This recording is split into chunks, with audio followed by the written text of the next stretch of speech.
Thanks very much. Thanks for having me here. Can everybody hear me okay? Can you understand a genuine southern accent? Okay.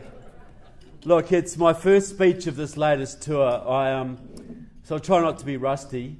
I've been travelling the United States for nearly 3 years now, speaking to Tea Party, Republican, Conservative groups all over the country. I've spoken to more than 300 in, I think, 39 of the 57 states so far. See if you're awake. And I come on 90-day visas. They give me 90 days at a time. I'm very tempted to do 91 because apparently I get a free cell phone and healthcare. What a great country. So, look, what I'm here for is this. You know, people always say to me, why do I care about America? Well, there's two simple reasons. The first is straight out gratitude. I know that your fathers, my country was only saved in World War II because of the huge sacrifice of your fathers and uncles and grandfathers at Guadalcanal and the Coral Sea and Midway. Hear, hear. And that memory is strong in my country today. I live at the bottom of the South Pacific, and I look at China moving through the Pacific, and I wonder what will happen if the US 7th Fleet pulls out. I don't wonder, I know. The Chinese are already in Fiji. Fiji is a Chinese client state. The Chinese are training the Fijian military, building big hydroelectric dams on the islands. Tonga is well on the way. Last year in Australia, the Australian Minister of Defence, and Australia is a small island off our west coast, if you didn't know. But the Australian Minister of Defence was up in China for talks, and a top Chinese general publicly embarrassed him. He said, now is the time for Australia to choose. You need a godfather. The question is this: will it be an American godfather or a Chinese godfather? If you are smart, you will choose China because we are the growing power in the region. Now, he wouldn't have been arrogant enough to say something like that under President Bush, even under Clinton, certainly not under Reagan, but he's arrogant enough to say it now because he sees the leadership coming out of your White House. And all around this world, folks, your allies, from Israel to Germany, Britain, Canada, Taiwan, Japan, South Korea, Australia, they're all freaking out because they see that your president seems to love the bad guys a lot more than he loves them. And that's causing huge problems, folks. You know, Israel has no friends left in the Middle East at all now because of the meddling of your president.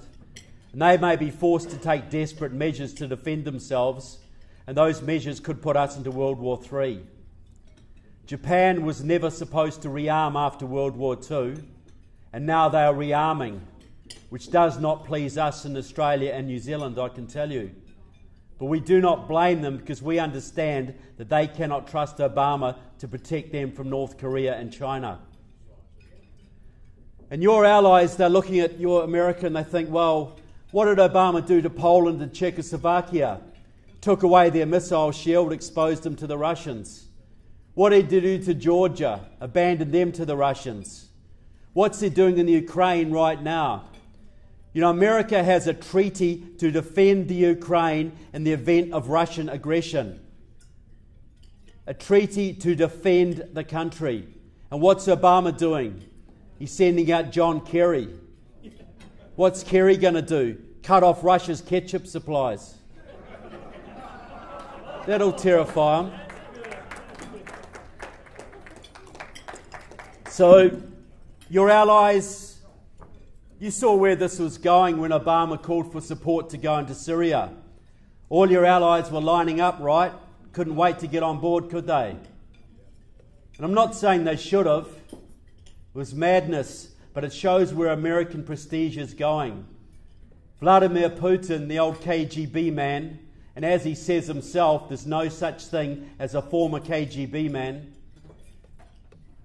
He is regarded as more of a statesman on the world stage now than the so-called leader of the free world. And that has implications, people, because Russia is rearming, China is building a blue water navy. Iran is getting more aggressive. They are working with the North Koreans to develop EMP weapons.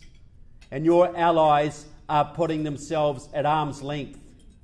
What's going to happen if your economy collapses, folks, and you can no longer afford a military? What's going to happen then, people? Are your allies going to come to your aid when your enemies attack you? So this isn't just about a bad economy, folks, or losing some of your rights. This is about the survival of the United States and the survival of the free world. Because if America goes down, we all follow. Every single one of us. There is nowhere left to run. You know, Obama has worked with pro-Soviet Marxists his entire life. From Frank Marshall Davis in Hawaii, Alice Palmer in Chicago, a bona fide Soviet agent. They helped to put him where he is. And the number one agenda of the US left has always been to destroy the United States military. And what president has done more to wreck your military in your lifetimes? He's done more damage to your military than most armies could ever dream of. The most significant statement I think your president made in his entire first term of office, when he was caught in South Korea, off mic, so he thought, with Dmitry Medvedev, the then Russian president. Yes, Mr. Medvedev, when I get re-elected, I'll have more flexibility to deal with you. Yes, said Medvedev, I understand. I will pass your message on to Vladimir. We are with you. Well, what more of a warning do you need, folks? How blatant does it need to get? If Obama was a fully paid up Russian agent with the goal of destroying the United States of America, what would he be doing differently than he is today? Anything you can think of? So, what I'm doing, my latest book is The Enemies Within, Communists, Socialists and Progressives in the US Congress. My first book was Barack Obama and the Enemies Within, all about Obama's pro-Soviet, communist and Marxist ties. And that book, folks, is nearly 700 pages. And I got real sick of lugging that around the country, I can tell you. It's heavy. And I vowed my next book would be smaller and lighter. And guess what? It's bigger. Because the deeper I dug, people, the more commies I found. And I couldn't leave out Debbie Stabenow. And I certainly couldn't leave out John Conyers or Gary Peters. Because you might be surprised to know that Michigan has been overrepresented by these people for some time. That will shock you. So the book is really about the two big secrets of modern communism. The first secret, I think they borrowed from the devil. Because the cleverest thing the devil ever did was to convince people he doesn't exist. And what have the communists done in the last 20 years, folks? They don't exist, right? Or if they do, they're no longer a threat, right? We all know that, don't we? Tell that to the Ukrainians, folks. The second big secret of communism, and this is really what the book is about, it is the ability of a tiny Marxist-Leninist party, maybe only a few hundred comrades strong, to dictate and control the legislative process in their country. In other words, to write the laws. Now, what I'm saying, folks, is less than 20,000 card-carrying communists in this country are writing the laws and setting the agenda for the Democratic Party, which is running the lives of more than 300 million Americans. Now, that's a very small tail wagging a very big dog, isn't it? A little bit far-fetched, isn't it? The key to this, but I just ask you to consider, like when these people stand for public office under their own name, which they do for sport occasionally, they get sort of 67 votes or 129 votes or something. And people think, well, who worries? Who cares about them? But is it just the number of votes you get? Is that the only thing that determines your level of political influence? How many votes did Al Capone ever get in Chicago, people? How many votes does the mafia get in Sicily? So therefore they can't run those places, right? Bribery, corruption, intimidation, vote fraud, indoctrination, thuggery, blackmail. There's a whole bunch of ways that small organised groups can control much larger groups from behind the scenes. And that's what Leninism is, folks. Leninism is the science of small groups taking power and holding power. Less than 2,000 Bolsheviks, led by Lenin, took over Russia in 1917, a country at the time of 140 million people. And they've had 100 years to get better at it, folks. They are real good. And the key to their power in the West, in this country, is control of the labour unions.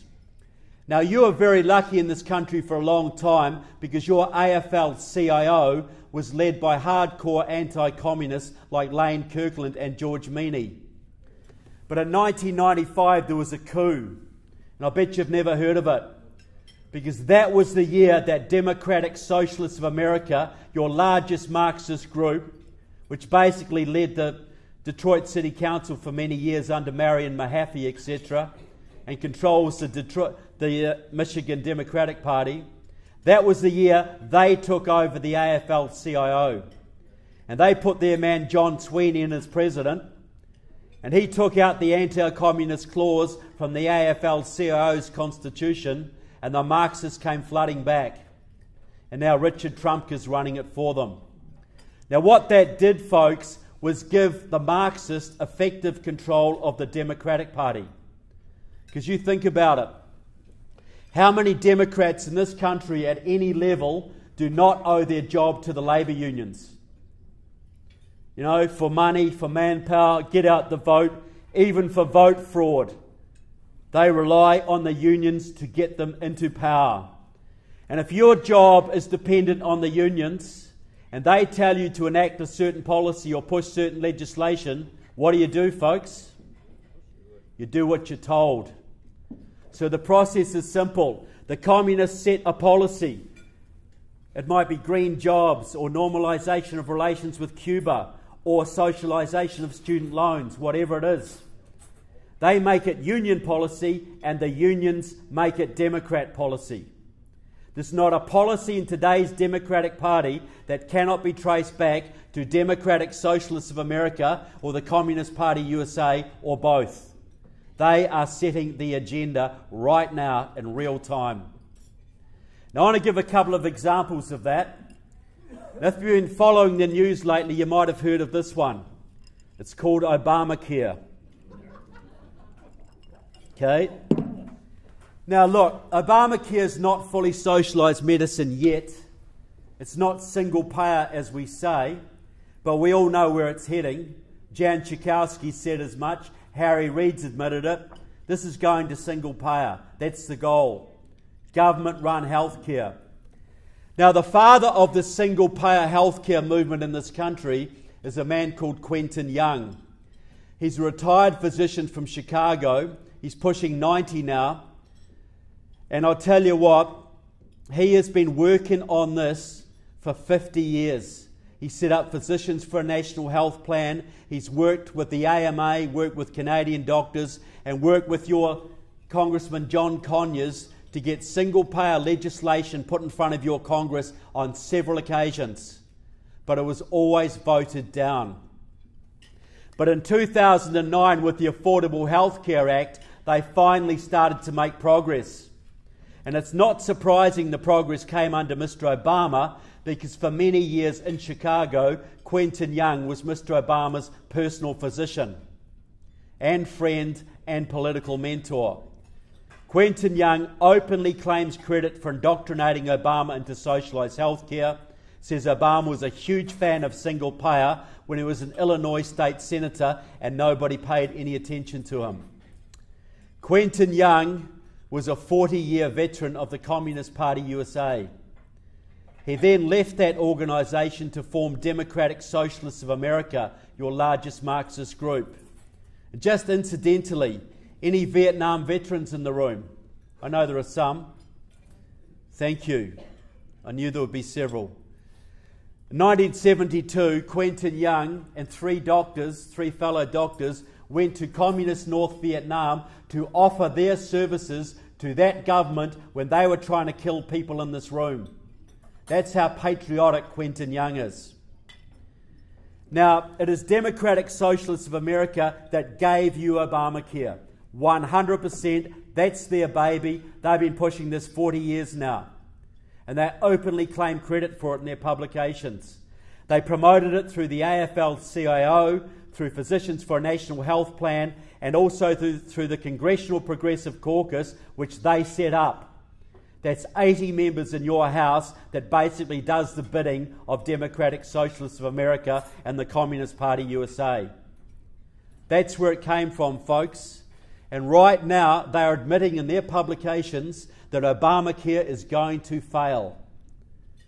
Obamacare is going to fail, but that's great, according to them, because then they're going to blame the doctors and the greedy insurance companies, and single payer comes next. That is the plan. And just to emphasise the point, just before the last election, the Obama campaign put out a little video designed to mock Mitt Romney. They said, "Hey Mitt, guess what? The joke's on you. Because you know how you hate Obamacare and you want to abolish it. Well, a man who designed it for us, the architect of it," their words, that was John McDonough, Massachusetts state legislator. "He did it for us, Mitt. And guess what? He was the man who designed Romney Care too. So ha ha." And it's true. McDonough did design both systems. But what the video didn't say is that John McDonough was the former chairman of Boston Democratic Socialists of America, a Marxist. So a Marxist designed Obamacare. The same Marxist group promoted it through the Progressive Caucus and the AFL-CIO, and another member of the same group personally indoctrinated your president into it. Do you think they might have had some influence, folks? 7,000 members they have, and they're about to socialise between 1/6 and 1/4 of your economy and wreck the greatest healthcare system the world has ever known, basically to get power over you. And you have to stop this, folks. I come from a country with socialised healthcare all my life. I'll tell you what, folks, it sucks. It sucks big time. And just think of one little point, people. Anybody who says that socialist healthcare has merit, think of one little point. If you're in a free market healthcare system, and I know you don't have free market here, but at least you still have elements of it, you are a customer. And your doctor can make money off you by keeping you alive and happy and healthy and productive. But if you're in a single payer system where the government pays all the bills, very attractive to a lot of people, what do you then become? You become a liability, because they can't make money off you, folks. You're just a drain on a fixed budget. You don't need rationing under systems like that. Think about it this way. You're the head of the oncology department at Christchurch Public Hospital, where I live. You've got a budget of, say, $20 million a year for chemotherapy. Fixed budget. You've got a 75-year-old guy in this bed who's dying of prostate cancer. You can give him $300,000 worth of chemo and extend his life 2, 3, maybe 5 years. You've got a 7-year-old girl in this bed with leukemia. You can give her $300,000 worth of chemo and extend her life 20, 30, 50 years. She might marry, have children, have a career. It's getting toward the end of the financial year, folks. Your budget's running out. You can only afford to treat one of them. What are you going to do? What would you do? That's the way it works. We don't talk about rationing in my country, folks. We know that if you're old and not paying taxes and you're a useless eater, you do not get the same level of treatment as someone who's young and productive and paying taxes. You just don't. Because it's a fixed budget, but the needs are unlimited. How do you work a fixed budget with unlimited needs if you don't ration and triage? How do you do that, folks? Can't work any other way. It's how it works in Australia, New Zealand, Canada, which is why they come here. But it's going to be different in America, right? Because the laws of economics don't apply here, do they? Now, the other big program of the left that's set by the communists is a thing called comprehensive immigration reform, otherwise known as amnesty. Now, you've got Republicans promoting this. You're the John Boehners and the Lindsey Grahams and the John McCains, etc., because they're telling you that if you give citizenship and voting rights to your 12, 20 or whatever million illegal immigrants in this country, they're all going to be so grateful, they're all going to start ticking those R's, right? Isn't that right? You know, 90% of the black population in this country has voted Democrat for more than 60 years. No matter what the Democrats do to degrade and enslave their communities, they still keep ticking those D's. 80% of the Jewish population in this country has voted Democrat for more than 100 years. No matter what Obama does to Israel, they still keep ticking those D's. People do not change quickly, folks. And maybe if they get citizenship and voting, some of the Latinos and the illegals will start voting Republican in 20 years, but there won't be a Republican Party in 20 years, folks. Because we've got 2.5 years maximum to save this country. And I'll explain why in a minute. 2.5 years. So why did these Republicans tell you this garbage? Could it be connected to the fact that many of them are very close to the US Chamber of Commerce, which has spent more than $1.7 billion promoting amnesty in the last 10 years? What do you think the Chamber wants out of it, people? Is it hard to guess? Cheap labour. Because their cheap labour to run their factories and farms is far more important, don't you think, than your border integrity or your national security or the laws of your land. Don't you think, people? I don't. But the real driver of this is the hard left. This started out in California in the 1950s. A man called Bert Corona, Communist Party member, also a Democrat. He set up the Viva Kennedy clubs, the first organised effort to bring Latinos into the Democratic Party. He also set up, on party instructions, and Soviet instructions I will add, a whole network around the southern United States of support networks for illegal immigrants. The idea was to encourage them across the border, get them work in the factories and farms, get them citizenship and get them voting. That was the key. Now Corona trained a whole bunch of disciples, many of whom are very active today. 3 of them worked very closely together in California. One of them was Antonio Villagrosa, until recently the mayor of Los Angeles, hardcore Marxist. He turned Los Angeles into a sanctuary city. He forbade the LAPD from enforcing immigration laws, and the illegals flooded in. Second member of this little group, Gil Cedillo, Communist Party supporter, until recently the head of the California State Senate. He got the DREAM Act pushed through in California, which gave a whole bunch of so-called rights to the children of illegal immigrants. Third member of the group, Maria Elena Durazo, another Marxist, the head of the California AFL-CIO. She is the woman behind the massive union-driven Latino voter registration drives and get out the vote efforts that have added hundreds of thousands of Latino voters to the California rolls in the last 15 years, almost all Democrats. Because of the efforts of these 3 people and the people around them, California, which was once a reddish, purplish state, is now solidly blue. Even Orange County, once the most conservative county in the entire United States, is purple.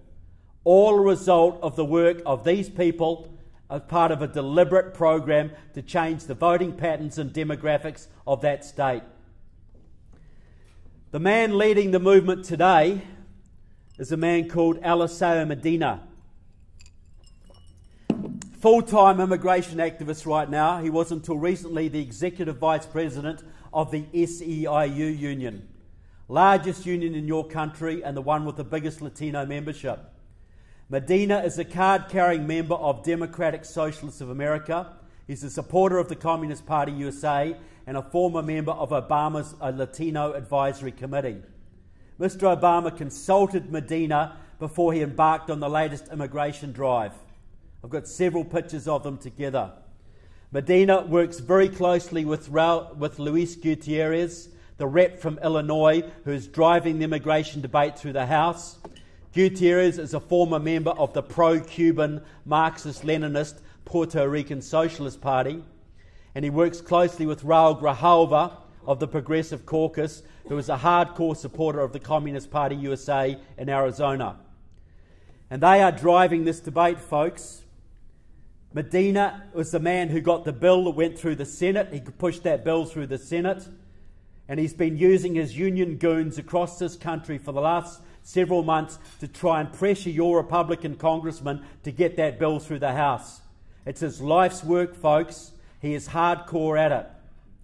And just to prove a little point, which organisation in this country 20 years ago was leading the charge against illegal immigration? Which organisation was constantly lobbying Congress to enact penalties on any employer caught employing illegal aliens? AFL-CIO. Because they saw that illegal immigrants were unfair competition for union members. They would drive wages and conditions down. Very logical. So now, in 2014, which organisation is leading the charge to legalise illegal immigrants? The AFL-CIO. So why was it bad for union members 20 years ago and good for union members today? The fact is it isn't. The big difference is this. Before 1995, the unions were there to promote the interests of their members. Since 1995, when they were taken over by Democratic Socialists of America, they became there to promote socialist revolution. So illegal immigrants are real bad for union workers, folks, but they are great for socialist revolution. So the unions are quite happy to sell out their own membership because their revolution comes first, folks.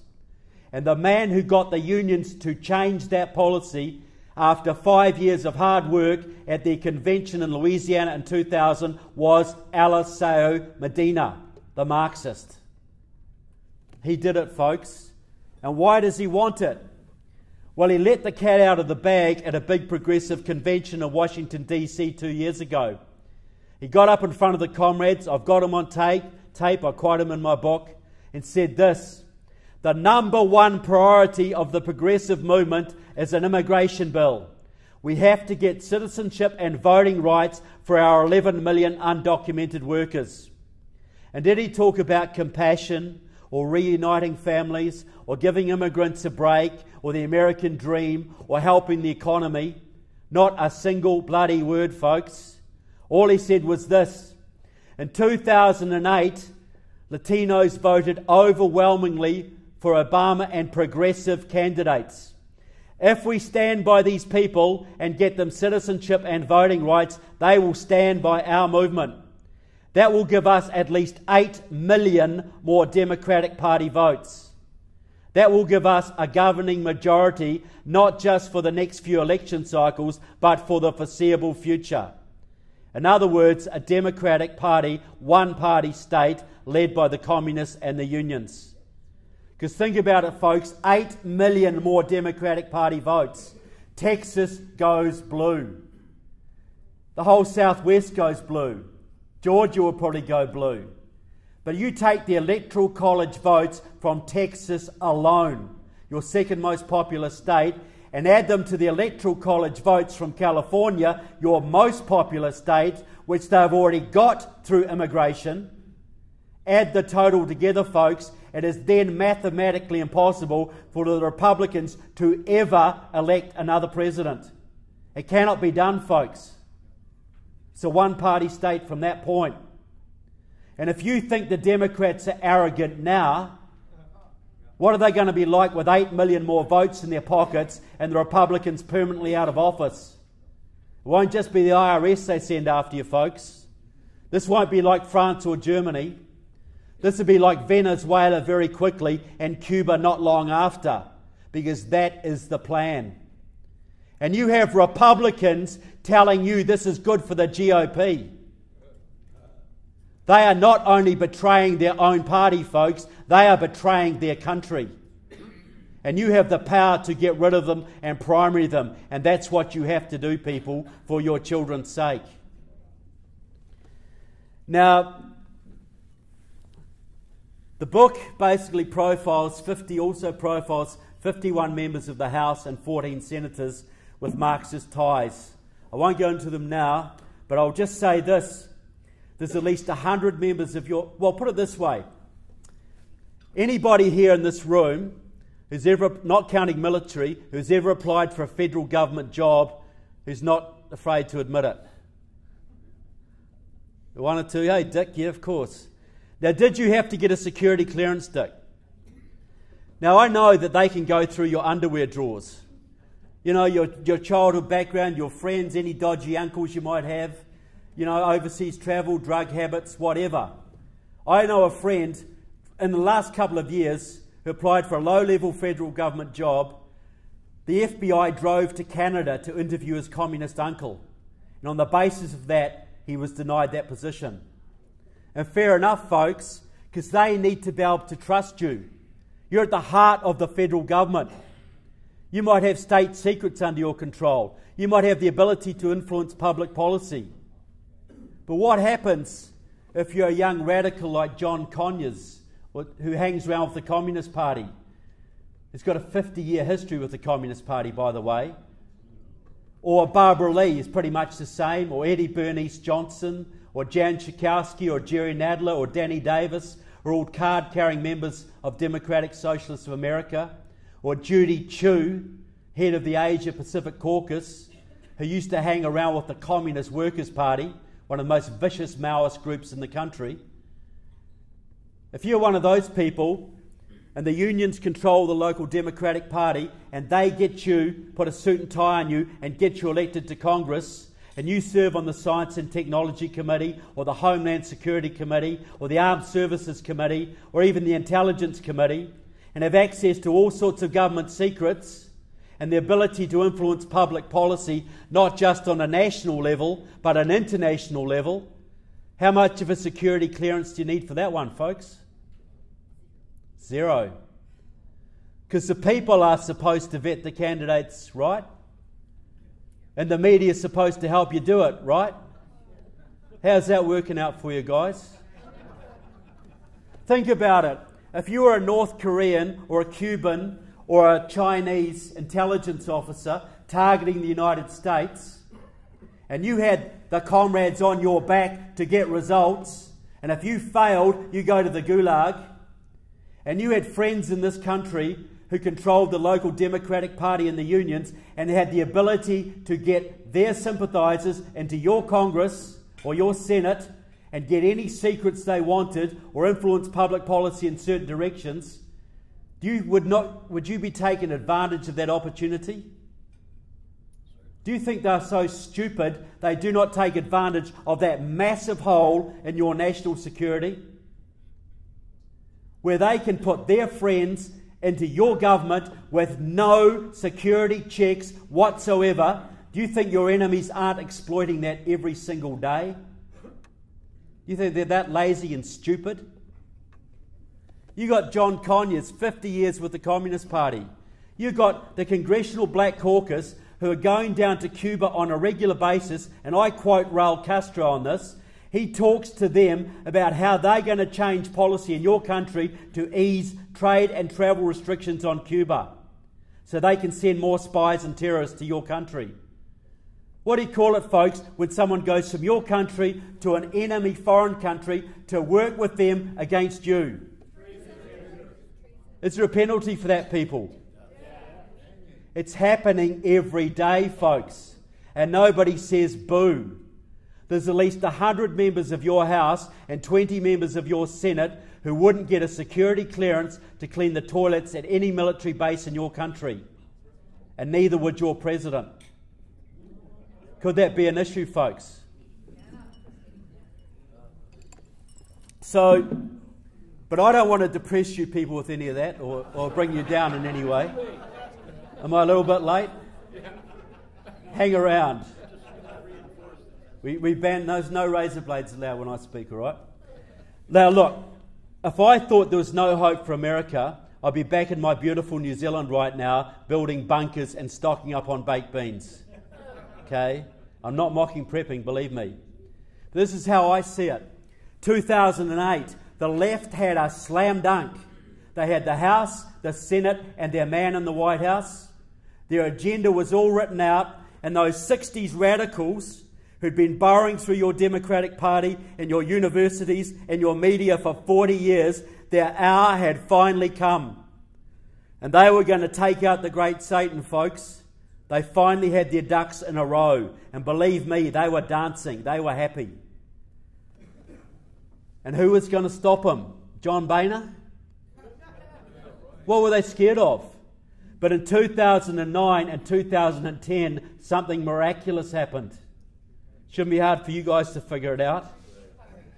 And I don't use that word lightly, people, because I didn't see you coming. The left didn't see you coming.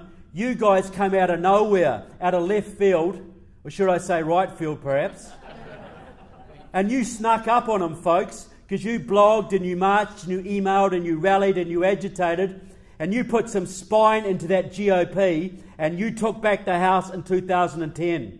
You did it, folks. You and Glenn Beck. You did it. Not the GOP. It was the grassroots that did it. And what that did was brought the agenda of the left to a grinding, screeching halt. They had it in the bag, folks. And a bunch of political amateurs and novices snuck up on them and took it away from them. And some of you wonder why they hate you. Why they call you dirty names. This is a genuine surprise to you people. They had it in the bag, folks. 40 years of work, and you took their toys away. You saved your country, people, because you imagine it.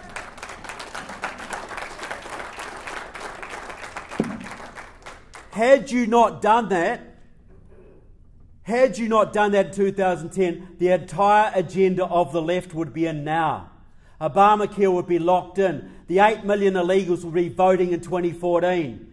Cap and trade, card check, green jobs, every one of their scams would be locked in now. Where would you go from there, folks? Anybody going to argue with me that you didn't save your country? You might not see it because you're in the fight. But I'll tell you what, there are millions of people around this planet who know exactly what you did. You didn't just save your country, you saved ours too. And you did even more than that, folks, because you kick-started the Second American Revolution. I've been to 38 states now. I've spoken to more than 300 groups. In the bluest of the blue states, in the reddest of the red, there are millions of people out there now who care about the Constitution, can read the Constitution, understand the Bill of Rights, the separation of powers, states' rights, all the things that make you different.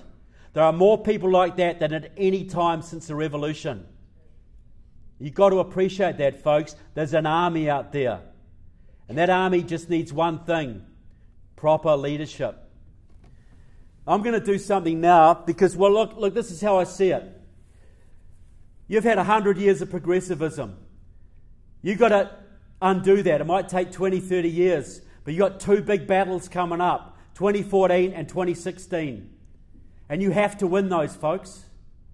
Because if you don't, and they get all their extra votes from the illegals, whatever you do after that may not count for much.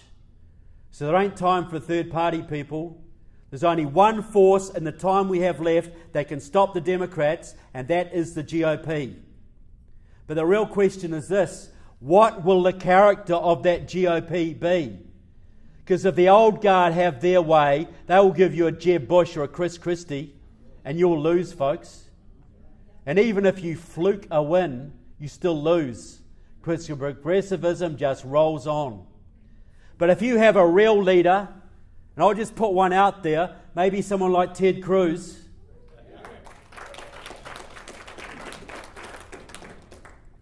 Things could be very, very different. Now, I just want to go back in history a little bit, because I think this is illustrative. 1976. This country had been losing its freedom, Republican, Democrat for decades. And people were pretty unhappy, but they had nowhere to go. But that year, a man came out of California with a very different vision. And he didn't speak about gross national product figures and all the things the GOP thinks turn people on. He spoke about a shining city on the hill and peace through strength and American exceptionalism and the Constitution and liberty. And hundreds of thousands and millions of people just like you rallied behind Ronald Reagan. They pushed and pushed and pushed to get him that 76 GOP nomination. And what did the Karl Roves and John Boehners of the day do, folks? The Rockefeller Republicans. They hated his guts. They sabotaged him every damn step of the way. Ronald Reagan was forbidden to speak in Ohio by the Ohio Republican Party. They hated him, folks. No matter how many Reagan dinners they might hold today, that was their attitude then. And they just stopped him. He just beat him, and they gave Gerald Ford that nomination. And Gerald Ford went up against Jimmy Carter, and Carter won. And how did the Carter years work out for you guys? Gas queues up to here. You know, interest rates up to here. Gas queues round the corner. Panama, Iran. You're still suffering from it. Your second worst ever president. But the real important point is this. The grassroots, the people just like you, did not give up. They came back again in 1980. They got into those Republican precinct positions. They took over the grassroots of the party. They made the decisions, and they pushed and pushed and pushed, and they got Ronald Reagan that nomination against all the protestations of the GOP old guard. They won. And Reagan took the country in a landslide, and the hostages were back the first day, folks. The interest rates went down, the taxes went down, the economy boomed. He rebuilt your military. He took out the Soviets without firing a shot, people. And he rebuilt your pride in your country. Anyone going to tell me there was a better president in the 20th century? And why did you have a Reagan revolution, folks? Because people just like you stuck it to the GOP old guard, and you chose the candidate. You chose the candidate, folks.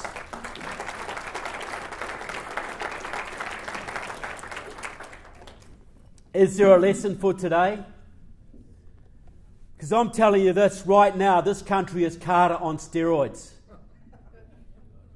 And you need Reagan on steroids to turn this around. Not just to do what Reagan did, to go way beyond Reagan, to actually gut your federal government and restore your constitution. That's what you need, folks. But how are you going to do it? Because Reagan, as we said here today, he built the base. He was a communicator. He got the defence conservatives and the cultural conservatives and the fiscal conservatives all on the same page. He built that three-legged stool. Well, right now you have a big fractured base. You got the libertarians out there who gave 1 million votes to Gary Johnson last time.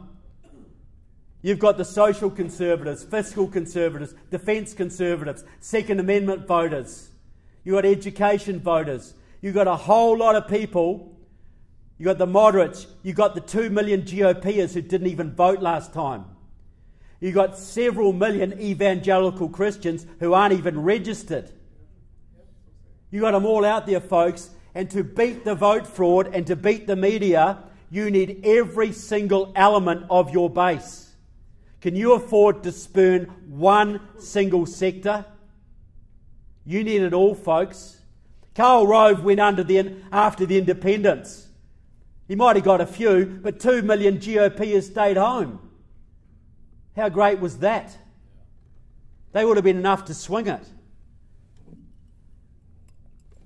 So if I was a man like Ted Cruz, this is what I would be doing. Because you need to build that base, and you need to build it early, before Jeb Bush gets up ahead of steam, before he gets all the money. So how do you do that?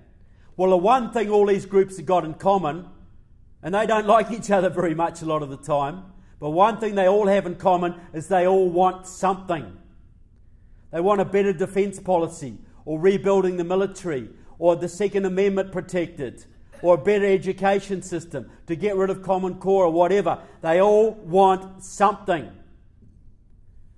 So if I was a man like Ted Cruz, I'd be going out right now and I'd be offering something. I'd be going to all of these groups and saying, I'm running for president, I'm going to build a team. And this is how I'm going to do it. The first thing that's going to happen is Alan West is going on my VP ticket early. Now.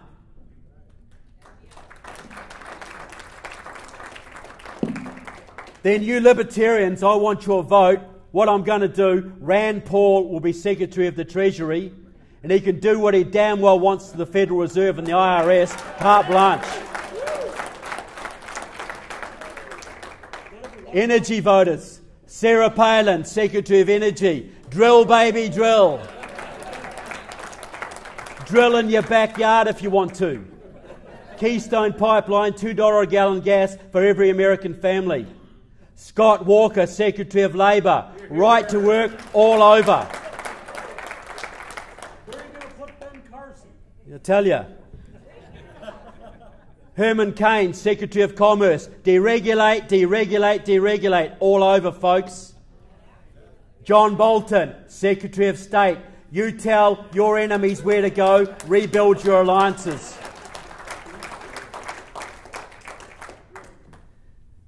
Ambassador to the United Nations, no one.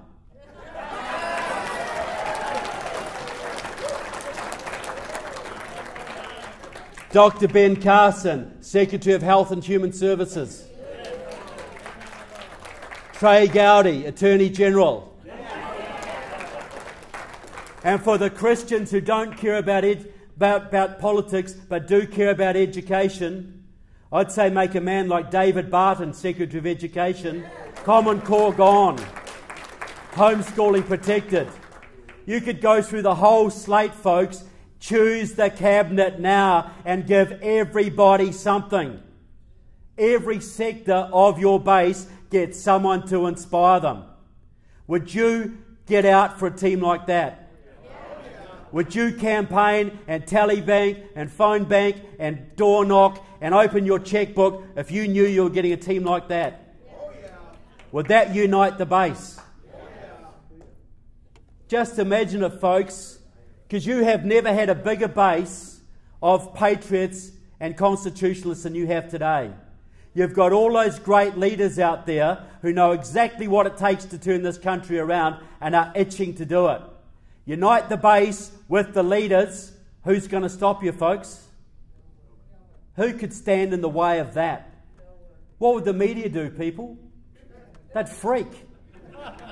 Because right now they can demonise a Sarah Palin.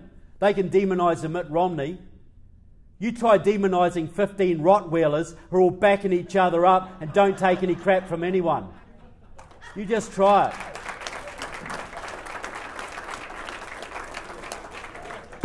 So what I'm saying, folks, is I know these ideas are being considered.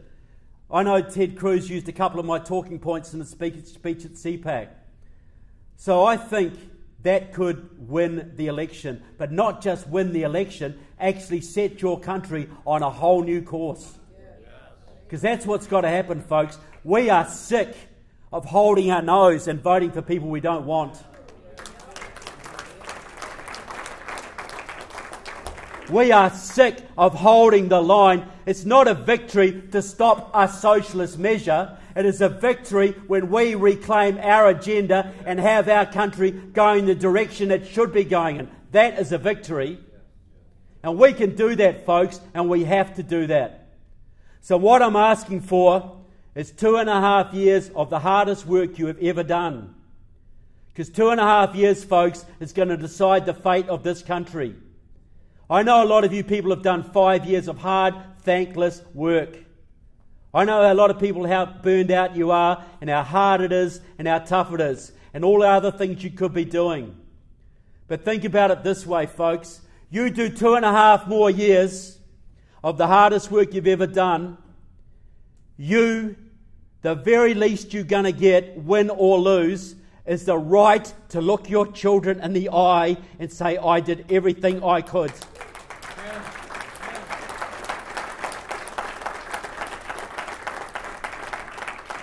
And what is that worth to you?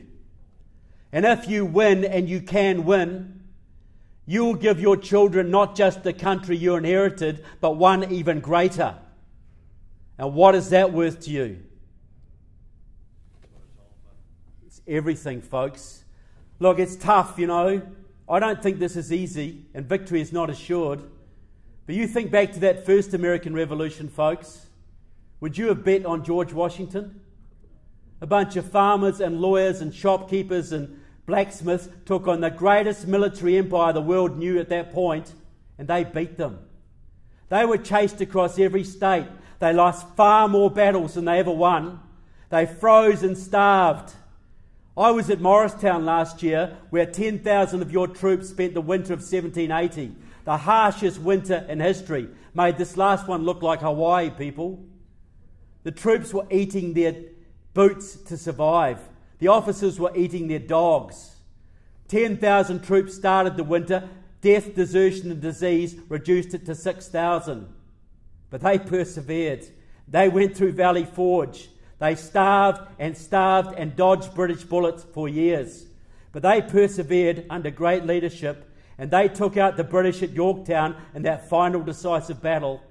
And look at the republic they gave you, folks.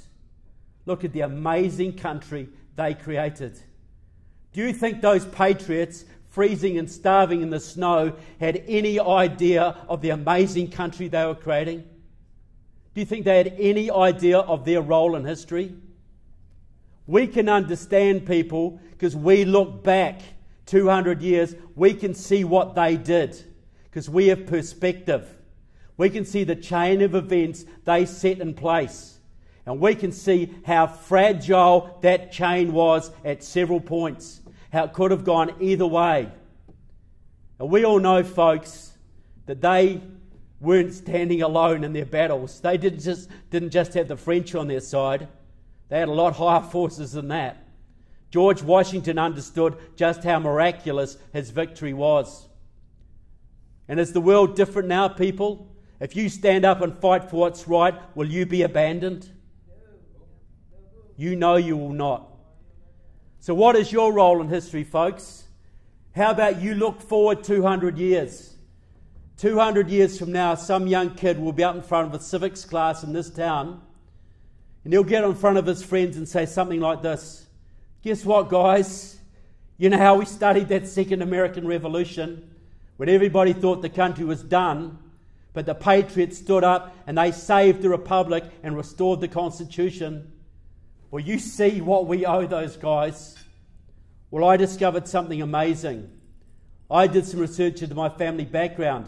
I found out that my great-great-great-great-great-great-grandma and granddaddy, they were in the Michigan Tea Party. How cool is that, folks?